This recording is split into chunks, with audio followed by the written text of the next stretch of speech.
My name is Cláudia Correia, and on behalf of TEXTO and the Hey You team, I'd like to welcome you to Let's Get practi-skill, where we're turning language learning into an adventure. We all know that teaching the 4 skills, reading, writing, listening, and speaking, can sometimes feel like trying to balance on a wobbly chair. But with the right activities, it becomes a smooth and exciting journey for both you and your students. Today, we're going to have a look at some hands-on activities that will have your students excited to learn while effortlessly developing their skills. So, grab your teacher hats, your creative minds, maybe a cup of coffee, because we're about to get practi-skill. When we learn our native language, we usually learn to listen first, then to speak, then to read, and finally to write. These are called the 4 language skills. When learning new language material, the order of acquisition is the same. First, listening. The learner hears a new item, sound, word, grammar feature, etc. Second, speaking. The learner tries to repeat the new item. Third, reading. The learner sees the new item in written form. And fourth, writing. The learner reproduces the written form of the item. So it would only make sense that when you're planning to present a new teaching item, a sound, a grammar point, vocabulary word, etc., you should keep the order of acquisition in mind. It is best to expose the learners to the item in that same order so that they are exposed to it as a listener before they are called on to use it as a speaker, and that they hear it before they see it in text. In this way, the order of learning a second language is similar to the way a child learns his or her first language. He or she will be able to understand the new item for quite a while before he or she is able to reproduce it and use it in communication. So, let's have a look at some activities to further develop these 4 skills, and in this exact order. Now that we're all set, let's dive into our first skill, listening. Listening is a crucial skill for language learners, but let's be honest, it can sometimes feel like passive work. However, with the right activities, we can make it interactive, engaging, and effective. Today, I'll be sharing 4 simple but powerful activities to help develop listening skills in a fun way. The first activity is a true or false listening. Now, this is a great warm-up activity that gets students involved right away. Here's how it works. First, you must previously prepare a short passage of a text or story. It can be from the student's book, a storybook, even a dictionary. Then, read a short passage of a text or story aloud. Next, provide students with a set of statements about that passage. Students must decide whether each statement is true or false. To do so, they simply show a thumbs up if they think that the statement is true, and a thumbs down if they think the statement is false. And so this is an example of an activity that develops critical thinking, as students must process the information and compare it to the statements. It can also lead to further discussion and justification if students explain why the statement is true or false. Now, on to activity 2. What's in my lunchbox? This is a fun guessing game that builds listening and vocabulary skills. To begin, you'll need a lunchbox, and if possible, bring in real food and drink items. If not, just even use some realia or flashcards. Now here's how it works. The lunchbox is placed at the front of the class. A student comes up to the lunchbox, opens it, and has a look at the items inside. He or she chooses one item to describe to the class without showing it. For example, in my lunchbox there's something crunchy, sweet, and red. The rest of the class must listen carefully and guess what it is. In this case, the answer is an apple. It's a fun way to explore active listening so that students focus on the description and guess it correctly. It also expands food and drink vocabulary in an enjoyable, interactive way. And in addition, it reinforces descriptive language such as taste, texture, color, and size. Let's move on to activity 3, audio stories. For this activity, all you need is a short read-aloud story. If you visit esparklearning.com, you can find these kind of stories. Here's an example. Game Night by Liz Wolfgang. On every Saturday night, my family plays a board game. My parents always love it, but I think it's a shame. My mom solves every puzzle, my sister sweeps the board, my dad collects the points. I've never even scored. I'd rather use my Xbox because it's way more fun to beat robots and zombies than to lose before you're done. I think on next Saturday, we'll wait for our game to load, and then I'll beat my family on multiplayer mode. Now the key is to keep the text hidden. Students will only listen to the story, not read it. So firstly, start by playing the story aloud for your class. Once it finishes, have students summarize what they heard in as much detail as possible. And if there's enough time left, play the story again so that students can check and refine their summaries. After students have shared their summaries with the class, play the story again, but this time along with the video so that they can accompany reading and listening together. And who knows, even come across some unfamiliar vocabulary that they can add to their list. Now, this type of auditory experience enhances active listening by requiring students to focus on the story without any visual support. Also, it improves auditory comprehension as students process and retain spoken information. But that's not all, as this activity encourages summarization skills, which helps students express key ideas using their own words as much as possible. And my last suggestion from the Listening Skills series is called Tuneful Training, with the help of the website lyricstraining.com. Now, this website provides songs and TV shows with missing lyrics for students to fill in, which makes listening fun and interactive.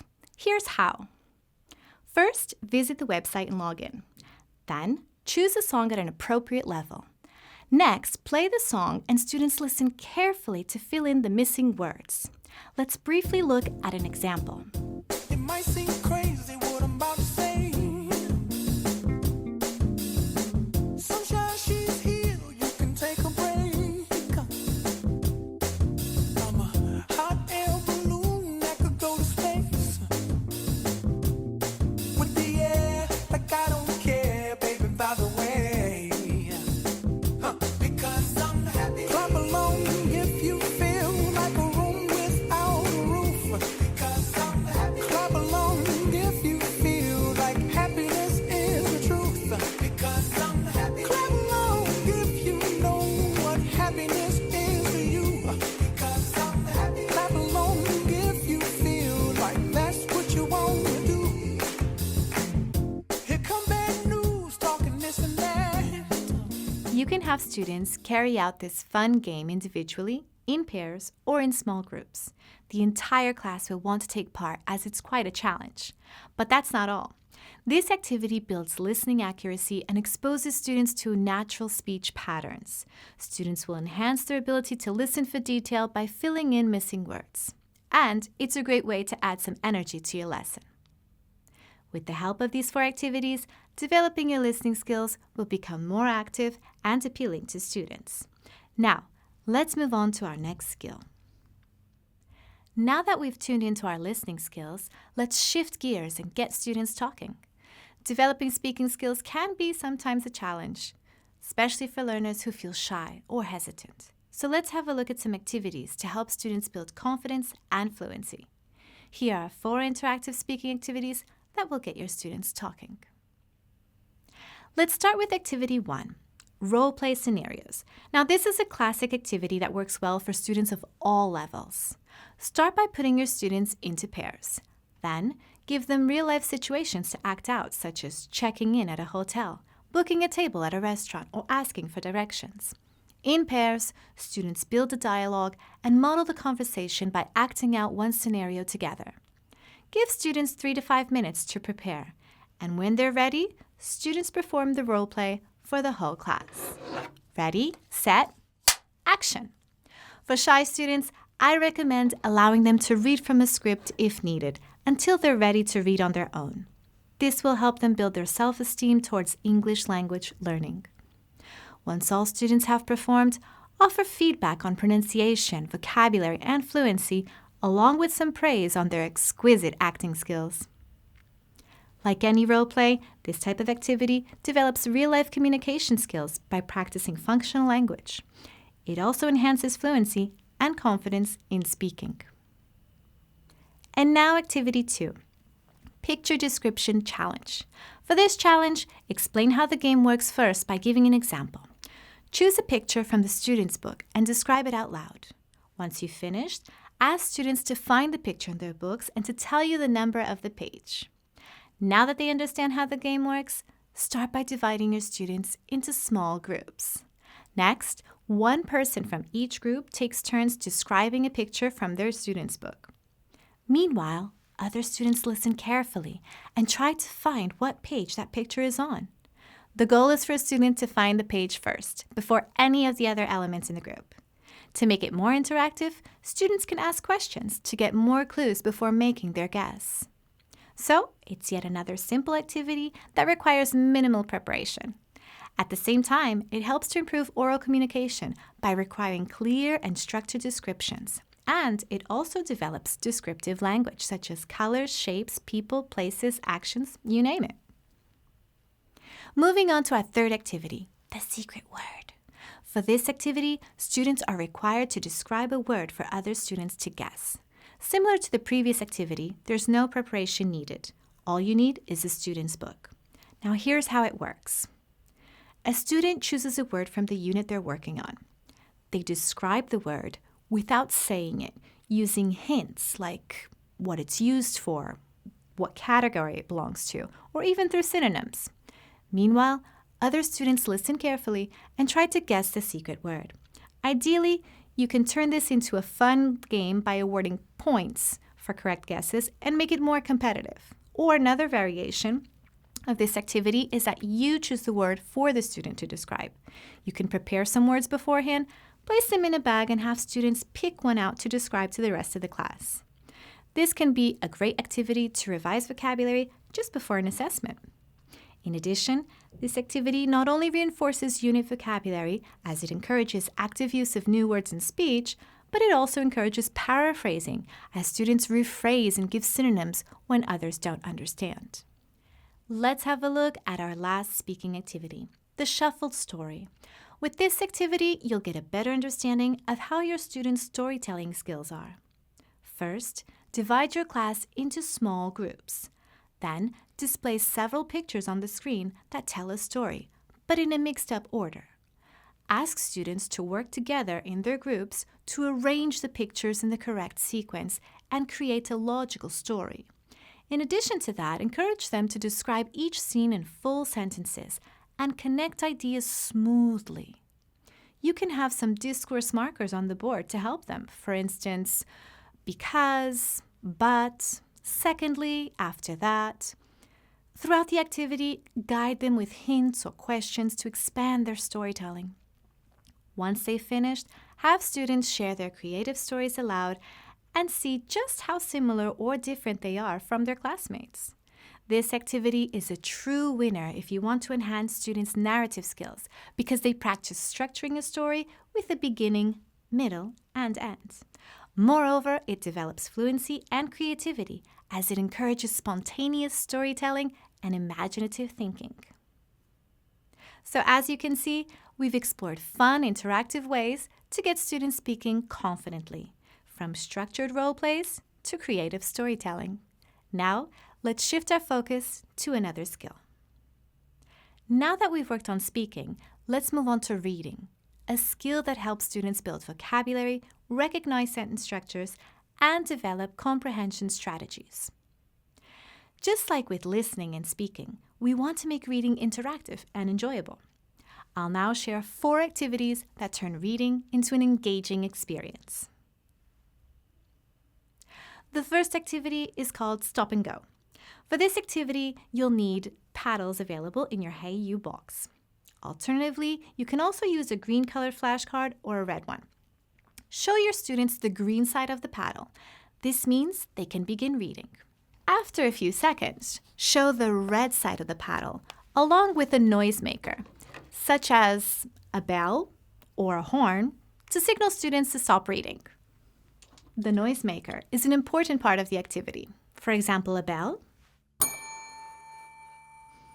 or for instance, a horn. Students will be busy reading. They won't be looking up to check the color in your hand, so a sound will help them understand when it's time to stop. Once they stop, ask a student to share what they've just read about. Then, show the green side and students continue reading again. Do this for a couple of times and ask a different student to share what they've read up to that point. This will help improve reading comprehension as it requires students to recall and summarize what they've just read.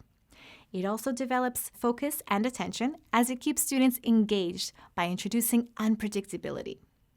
Another fun activity is sentence scramble. There is some preparation required before carrying out this activity. First, cut up a story or a paragraph into individual sentences and then mix them up. Next, have students work in pairs or small groups.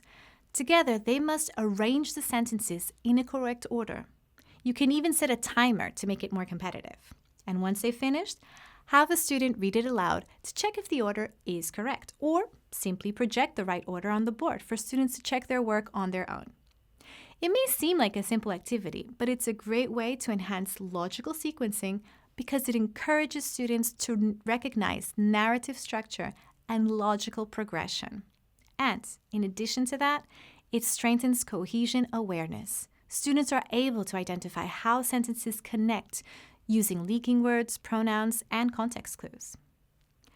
Activity 3 is word scavenger hunt. Start by dividing your students into groups of 5. Then use the student's book and provide students with a text and a list of target vocabulary words. For example, in a lesson on routines, one group can search prepositions, another group for verbs, another one for nouns, and so on. Students race to find and highlight their words in the text. A variation of this can be by asking students to scan 5 routine verbs or 5 nouns or 5 prepositions. The idea is that each group is working on different target vocabulary in the same exact text.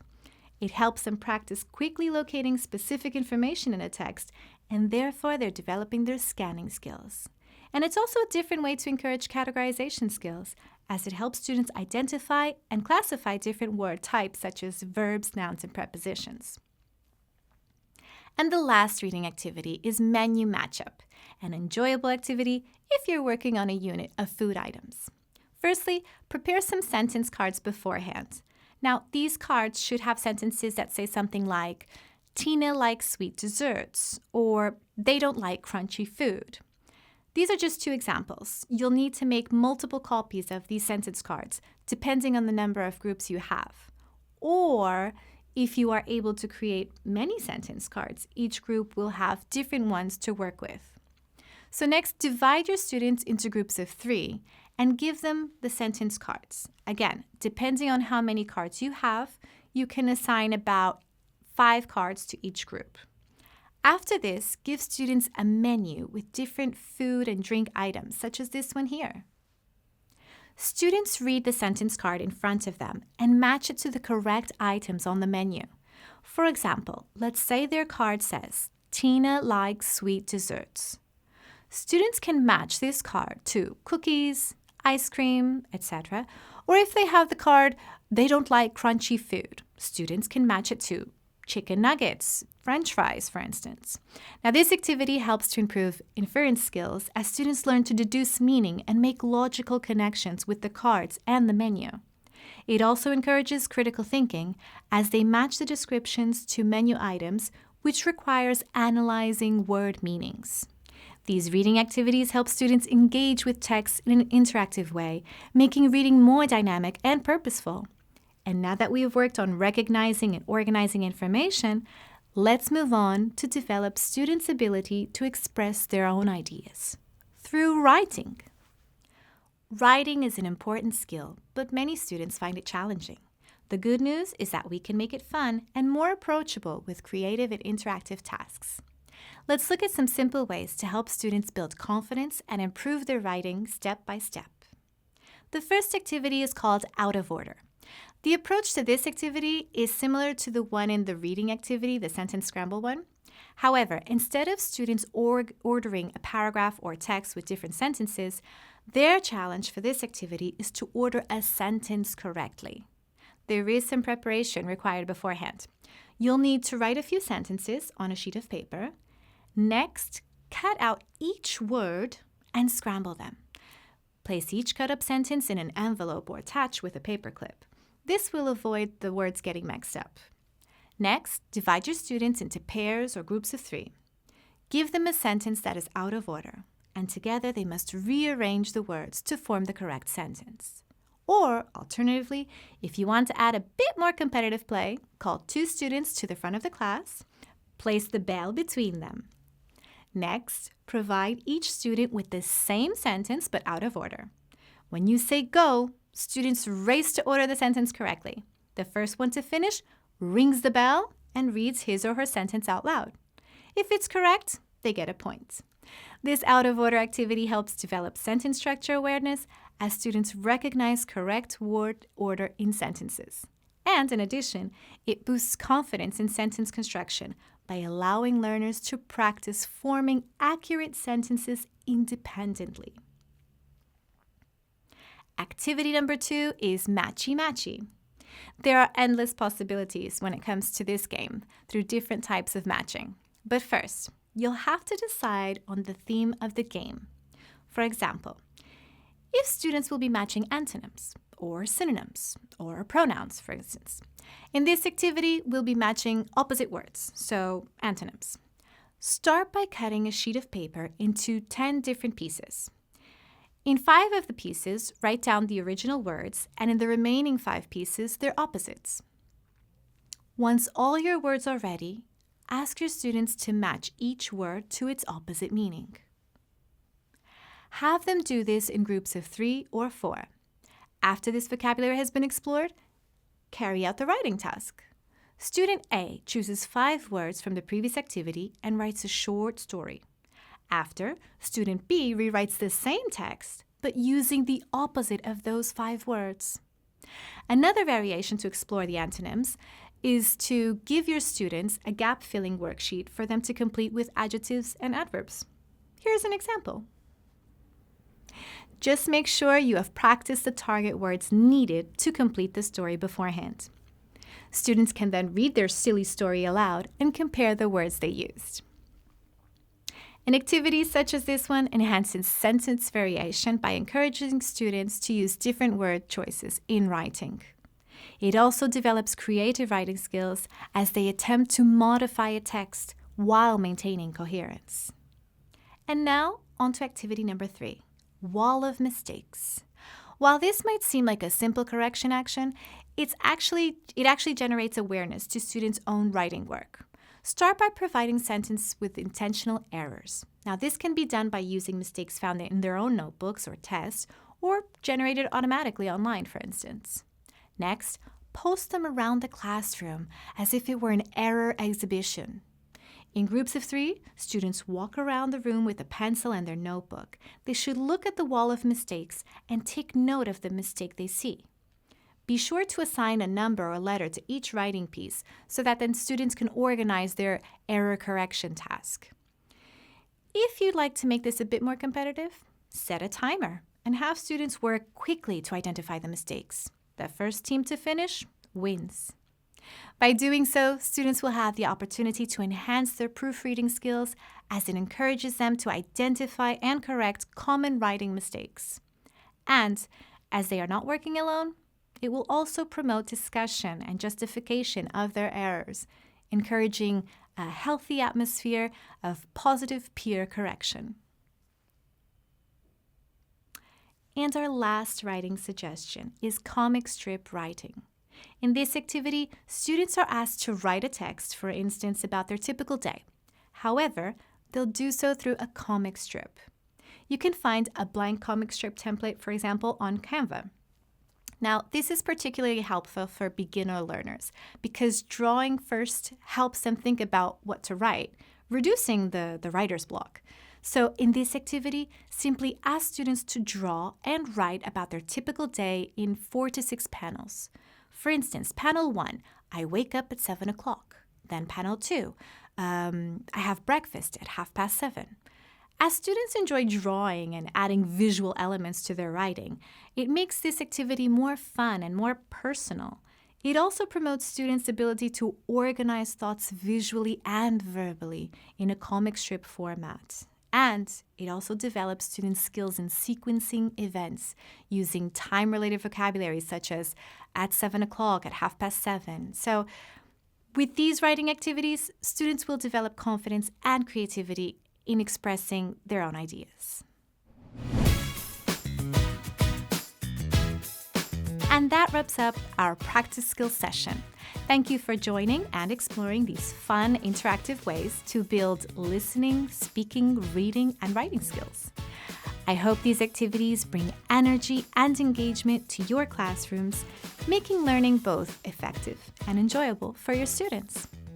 Remember, the key to developing language skills is to keep things dynamic, hands-on, and meaningful. If you have any questions or want to share how these activities worked in your classroom, I'd love to hear from you. Until next time, keep inspiring your students and happy teaching. Lei Educação. Ponto de encontro.